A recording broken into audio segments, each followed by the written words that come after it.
Hi everybody, so today, right, to celebrate my 32nd birthday is coming very soon. I'm going to share with you 32 cheat codes I know today. I wish I knew earlier to be rich and happy. So I'm here to combine some of my best strategies, right, some of my best lessons that hopefully can help you guys out. And for those who do not know me, my name is Mark and I'm an entrepreneur in Singapore, right? I help people to make an extra 10 to 30,000 a month while enjoying their lives. I used to be in the tech startup space, generating more than 5 minutes as a digital marketer, and generating more than 300,000 for my side hustles. And yeah, sometimes I just do this sort of videos just for fun. I hope you guys enjoy it and get some benefit as well. So again, what to expect? I'm going to share 32 cheat codes I use to improve my life as an entrepreneur in Singapore. Doing not all of this has not only made more money, right? We'll talk about some money stuff for sure, but become happy and healthier too. So one thing, you don't use all of them at once. Take note of those that make sense to you and save this video for future reference. All right. So with that, let's get started. So number one, right, enjoy what you dislike. So many people think over here that I'm a very disciplined man, but I'm not, right? So instead, what I do to do things that I don't enjoy, I usually pair it up with activities or environment that I enjoy. So for example, when I'm doing activities like when I do OT work or I'm studying at the past, or right now I'm doing some admin stuff that I don't really like, I work at hotels, cafes, or listen to my favorite music and songs while getting some Monday work done. This way I get to enjoy what I dislike, so I don't have to use discipline all the time. So number two, if you can't afford it, be resourceful. So back in 2020, I wanted to attend this wonderful, amazing event called Fun Hacking Live, but it's off my allocated budget for education and travel. So what I did to get is to crowdfund for my trip, and I generated about $7,000 in total, which I reinvested extra, right, to even add more value to people who supported me. So when I say crowdfund, it doesn't mean I'm just asking them for money and paying them back. I will actually create a lot of value for them, give some of my best stuff, right, for just a couple of $100, where I'll give them thousands of dollars worth of value, including some of my biggest lessons I learned, not only from Fun Hacking Live, in just a fraction of the cost, but way more support from me after that. I also done this for other workshops and programs too. And as Tony Robbins says, your success is not driven by your resources, but by your resourcefulness. So number three, ask a small yes before a big yes. So what do you mean by that? Which is, in Robert Cialdini's book called Influence, he explains that to get a big yes, like buying a program partner review, start by getting small little yeses first. And so this leverages the principle of consistency, where people naturally want to be seen as consistent and reliable with what they say. So what they do is, by agreeing to small requests first, right, they're more likely to agree to the bigger request, as it aligns with the desire to stay true to their word. So in marketing terms, instead of trying to get one big yes, try to get mini small yeses that will eventually lead up to the bigger yes. Okay, number four, right? I'm actually addicted to social media in a way, right? Because I do it positively. So one thing is, I share with people, I love social media, right? I'm not afraid of being addicted to it, because why? I've actually optimized it, right, to be as positive and to upgrade my learning, my lifestyles, my skill sets, my mindsets as much as possible. So I optimize my social media. So I simply optimize it to be beneficial and useful for me. So this way I get to feed my addiction in a positive manner. I've learned so much simply from randomly scrolling social media. Okay, number five, have a giant water bottle. So this is going to be talking about optimizing your environment, which I'll talk about later. But this makes it easier to drink water. You know how much more you need to drink to hit your target for the day. And the easier you make the action, the more likely to do it. So for every client that we have, right, we actually send them a free big ass water bottle, right, that they can use for their own health. Number six, teach what you learn. So if you ever want to internalize or accelerate your level of learning, always try to teach or to share what you have learned to hyper accelerate what you learn. So all the way I did this since I was university, where I was very bad at mathematics, statistics, but how I raised myself from a C in math all the way to an A in statistics was because I constantly taught people what I learned, and I wasn't an expert, right? All I did was to learn 1 or 2 chapters ahead, and I'll try to teach and share it with other people that might have been a bit earlier, and that's how I accelerated my learning and got an A, which was amazing thing, at least for me, right, in terms of math. And so the best thing, right, to do is to internalize your learning, is to teach and share it. If you can't really teach it live, you can always share on social media, share in terms of lessons, but always use it with the intention of teaching someone else, and that way both you and whoever you work with can benefit as well.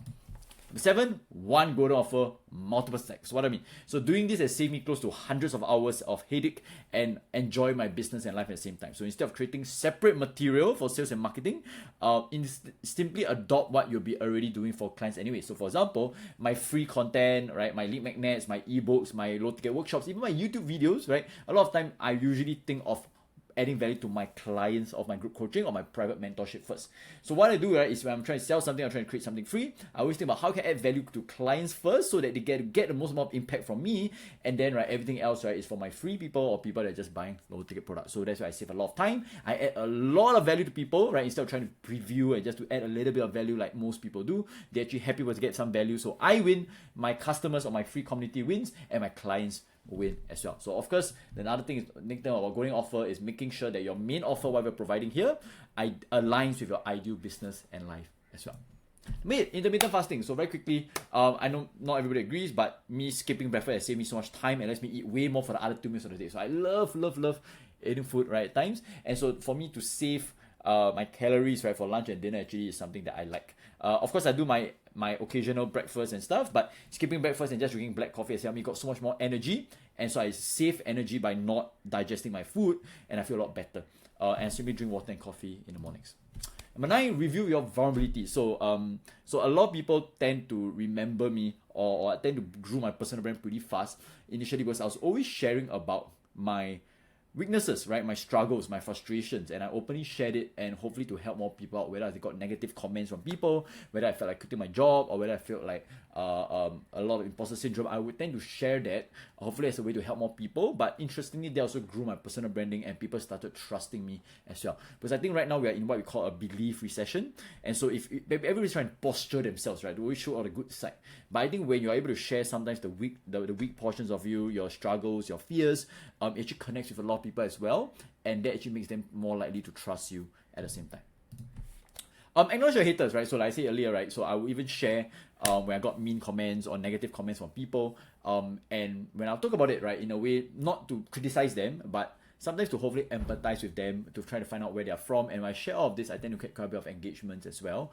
But I think not just for the content portion, but it also allows me to reflect and address my own feelings and thoughts. So I never try to shy away from haters these days or negative comments. I always use it as a reminder that sometimes the reason why they would take their precious time and energy just to hate on you, probably because they also have something that they're struggling with as well.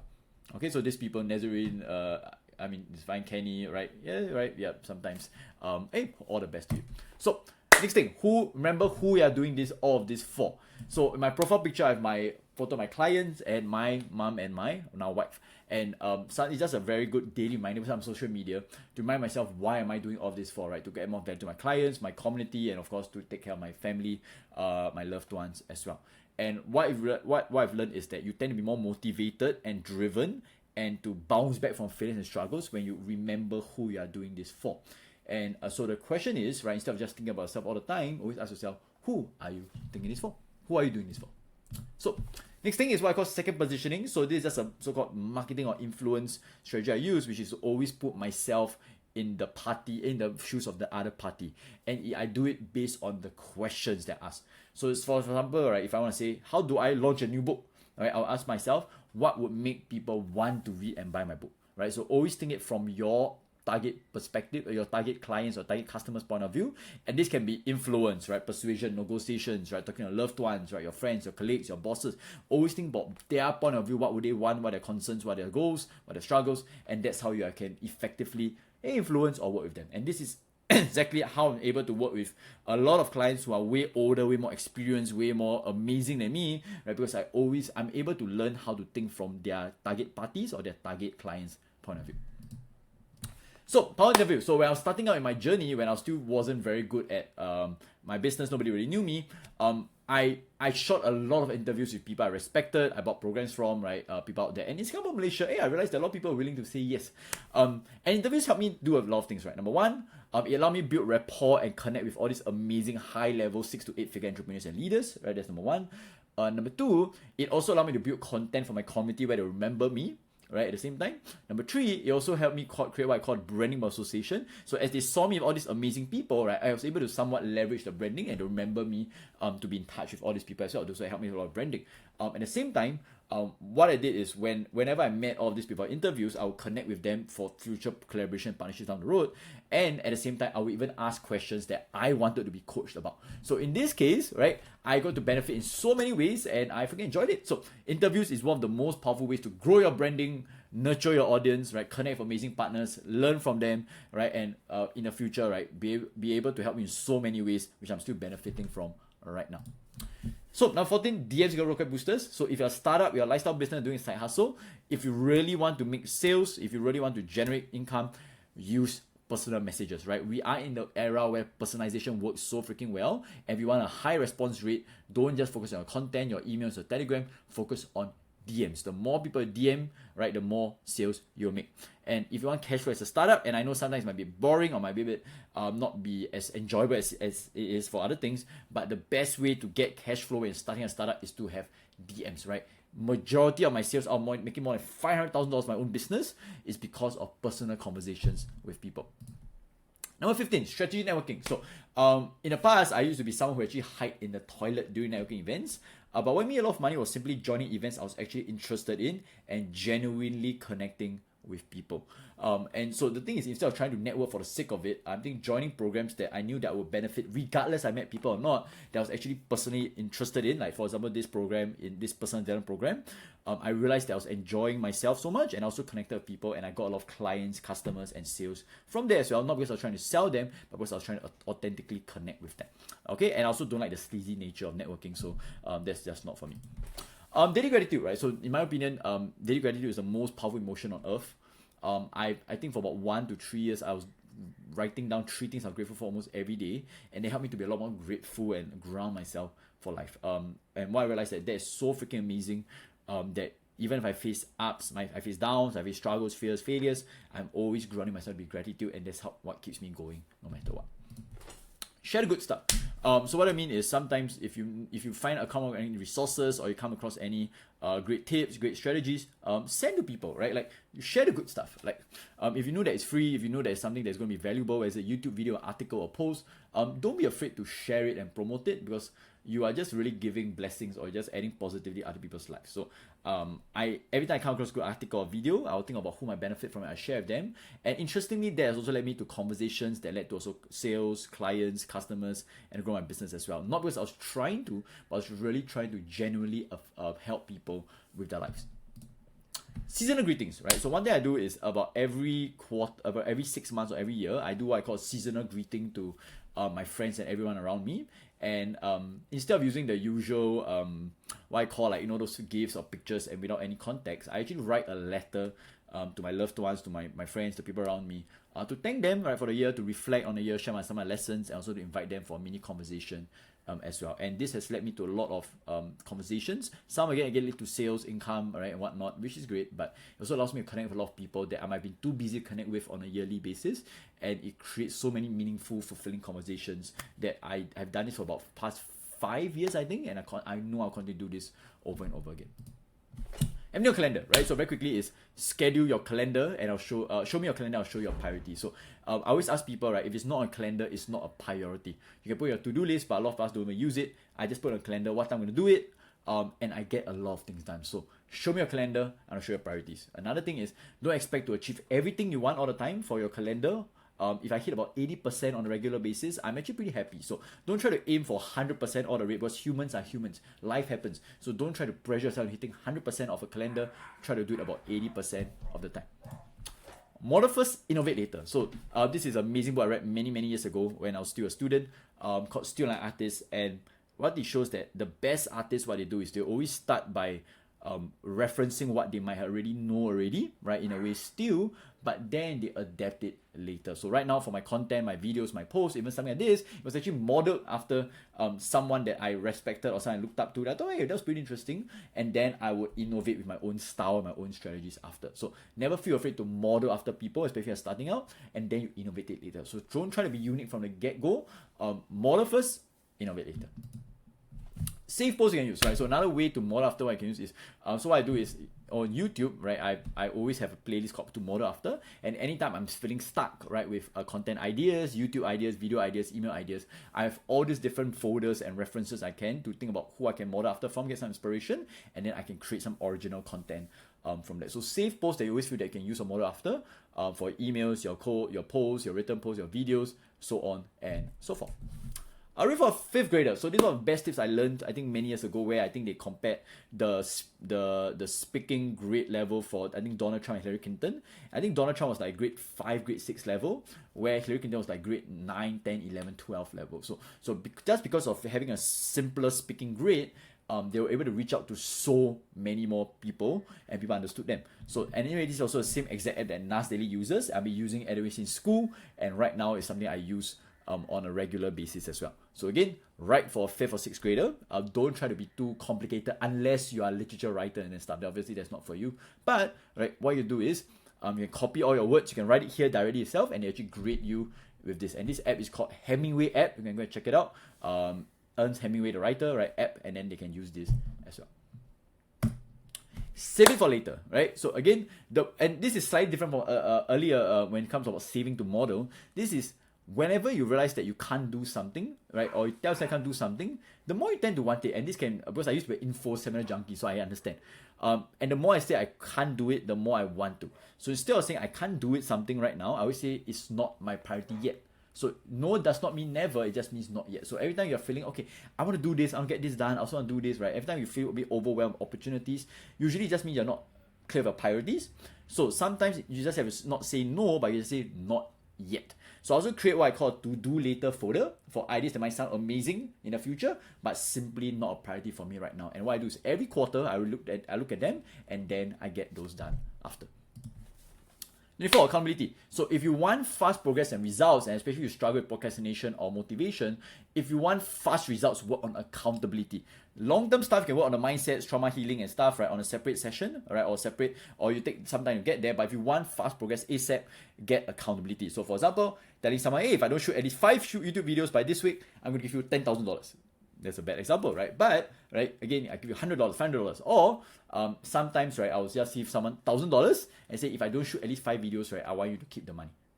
Okay, so again, deadlines with consequences work the best, right? You can also find buddies or others people to do that with. So sometimes accountability doesn't have to be deadlines or consequences. You can just be knowing that people are watching out for you and you guys are supporting one another. So that can be accountability as well. So either way, right, if there's something you know is important by being resistant doing and you want to get some results fast ASAP, accountability always wins. With that said, it's not long term, right? So eventually you want to make sure that this becomes a habit, or you internalize some of the reasons why you're resistant to it, so they can take sustainable action without accountability all the time. 25, feedback. So if you want to improve and get better ASAP, find ways to receive feedback as fast and much as possible. So sometimes if you're working very hard, right, by not getting results you want, chances are you're just not getting feedback. So you can do it in 3 ways for feedback. You can do self-feedback, that means self-review, self-reflection. A lot of people don't do that. But do feedback from other people that you actually trust and you actually trust that they get your best intentions in mind, or hard facts and numbers. So you want to have a mix of all 3 for the feedback. Schedule it on a regular basis, right? And you need all of these 3 for complete growth and development in any area of your life. So making sure you use feedback.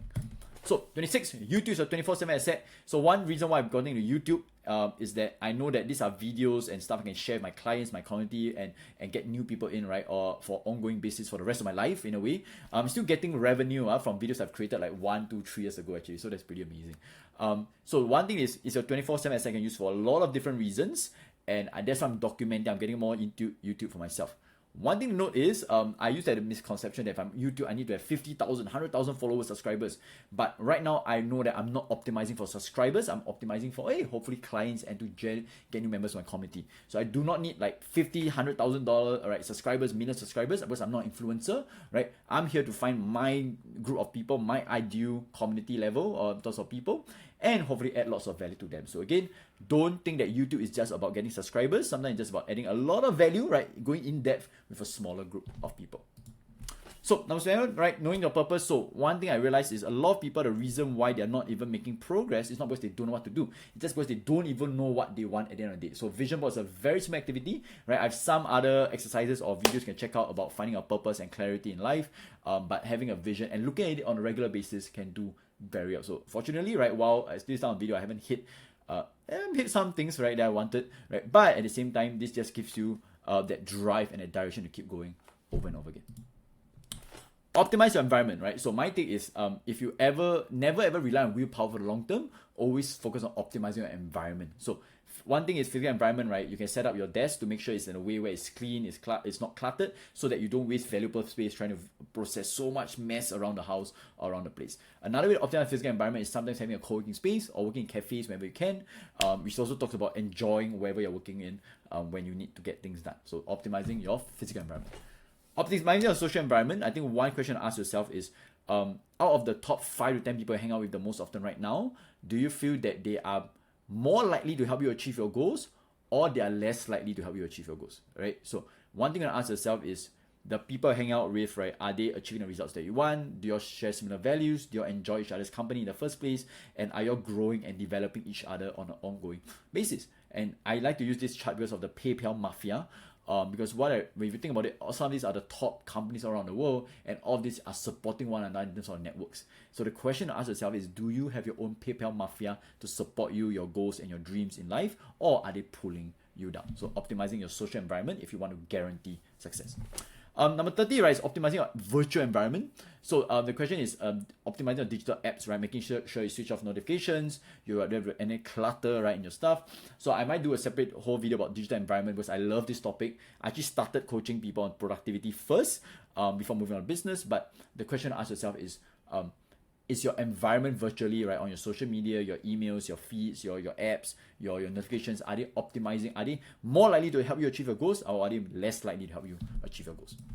Right, number 31, right, especially if you're starting out for a mini program or your beta program of products or services, especially your first 5 to 10 customer clients, I always like to give some form of risk-free guarantee. So for example, for me, right, for my program, as of this time of the video, if people pay me for more than 12 months and still do not at least 2 times the investment, we'll coach them until you get there. So in writing, it just means that they won't lose money as long as they take action. So the question is, right, if you're doing a beta program starting out, don't try to have the perfect program from the get-go. Try to give some of risk guarantee. So for example, I had a student, 18 years old. He started his program first by offering $150 every appointment he booked for the client. So instead of charging thousands of dollars, he said, hey, you only pay me if I book your client. Right, and in less than 1 year, right, he was charging $3,000 for a setup fee and more than $2,000, I think, about there for his monthly recurring fee. But it wouldn't have begun if he didn't start creating a risk-free guarantee when he was starting out as well. And number 32, I think at the end of the day, is ask for help, right? So whatever I mentioned above can be a lot of stuff, I get it. But I think one of the most powerful things is to always ask for help, ask for feedback, and never think that asking for help is a sign of weakness, but it's a sign of strength. But be brave enough to do it. So even today, right, I mean, on external, I do pretty well, right, in terms of my business, my life, I'm enjoying what I do. I still have people I can ask for help, I can count on, whether it's for internal mindsets, for health, for business coaching, for productivity, for systems. I always have people I can ask for help, and that's how I'm able to grow and learn. And I always think that right now in today's world, if more of us are willing to ask each other for help, the world will be way better because all of us will improve so much more, so much better. And I hope that is the truth for you as well.